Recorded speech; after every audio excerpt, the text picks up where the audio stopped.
they are there in school And suspension. that's technically not a true suspension from school, it's an in-school suspension. It's short of true suspension. The real suspension is home suspension, and we don't have a lot of that. And so for when we do have them at home, we want to provide them work to do. Okay, thank you. My next is with regards to the governance structure. Your bylaw says it was changed in October 8, 2014. Amended? Yes, that is correct. The article, this is appendix H. This is appendix H, yes. And is one of the, you know, I don't really want to be intrusive into, you know, we do not have any authority over how it's operated, but, you know, since the bylaw is here, is it the page 4 where you added maybe a member of the respective bargaining unit? So in general, the changes in the bylaws on the October 8th amendment simply aligned the bylaws with what we were putting in the petition. And the board did decide to put that word in there. There was also another section that was added just to clarify conflict of interest. What page is that? Same page, I believe. It might be letter F at the bottom of that. Interested person. Yes, exactly. Just to provide further clarification to that interested person issue, to make sure that we're in compliance in terms of 49% of our board being interested and 51% being, or at least 51% being non-interested parties. And then the only other change was the removal of a paragraph about the creation of standing committees. We basically took that and simplified the language to say that the board can create committees to help them do their work at their discretion, but again, to align it with the governance element in our charter position. Happy to send the version that it came from if you want to do a side-by-side comparison. Now, all your teachers are members of the bargaining unit, though, right? As far as I know, that's currently the case. Correct. Do they have an option to opt? Because I don't. They do. So in the first article of the collective bargaining agreement, teaching employee has the right to opt out of the collective bargaining unit for either personal reasons or religious reasons. They still actually have to pay the same dues, but they can opt for them to go to a charity of their choice, and then they get like 3 or 4 options, something like that. But there is that discretion. Currently, that's not the case. But I think, and I don't want to speak on behalf of the board, but my understanding of the choice there was, why put language in there that potentially excludes a possible candidate for board, right? If you say shall be a member of the collective bargaining unit, a teacher down the road who doesn't want to be a member of the collective bargaining unit because their religious affiliation doesn't allow them to, would therefore not be allowed to run for the board. And I think the board's intention there was to not be a exclusive member. Does that make sense? But if they pay the fee, then they're still members of that unit. Not correct. That's not the case? No. Okay. Now, and okay, I think I've read this here. How is the teacher representative selected? It is by They're voted by the teachers themselves. by the teachers themselves. Again, they have complete control of who they Of who elect. goes in. Okay. Okay. Thank you.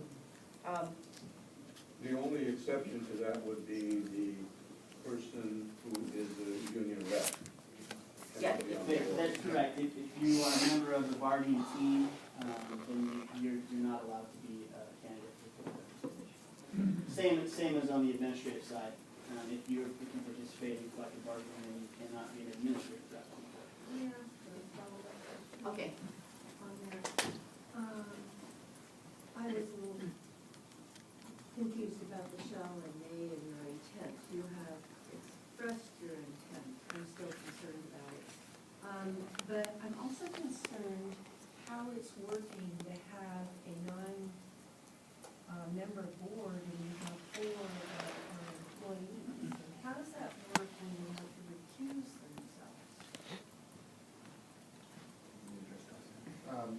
It works exactly like that. We have 9 members, and when it comes to voting for pay raises or hiring anything that's personnel related, really, the 4 employees recuse themselves. You still have 5 members of the board, which is what most boards are in a lot of districts anyhow. But we're doing the best we can. Sometimes we have slipped up on that in the past, and then we've gone back and corrected that. I know that in the month of June, our teachers and all of our employees voted on the pay raise. And we had to go back the next month and redo that vote to correct that, because that wasn't out of the. So our attorneys are helping us, as Mr. Marion said, our board has grown a lot. We've received a lot of training and boardsmanship, and so that's exactly what we're doing. We're following the law for conflict of interest, and when there is a conflict, the board members should choose themselves to our interest.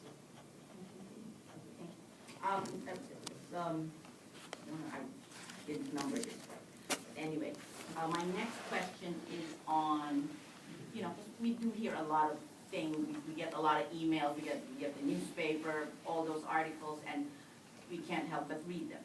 So there's the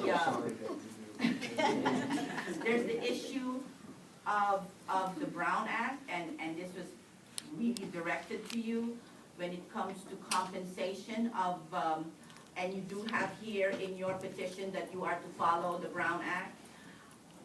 You are required to follow the Brown Act. And when voting for compensation for unrepresented employees, have you, in the 3 years that you've operated, made sure that compensation of unrepresented employees was discussed in a regular meeting and voted on in open session? Absolutely. And the board did a wonderful job ensuring that all employees were given the same pay raise, including unrepresented employees. Okay.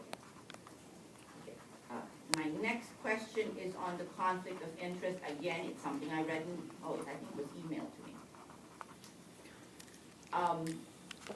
And I know it's very sensitive regarding relatives of unrepresented employees. Has there been any complaint that the conflict of interest page, which you have attached here, has not been used or not been signed or not been followed in the last 3 years that you have been in operation? Has everybody signed it that, yes, there is no financial interest or Yes, the Form 700. Yes. conflict of interest? Okay. Absolutely. And we've been audited.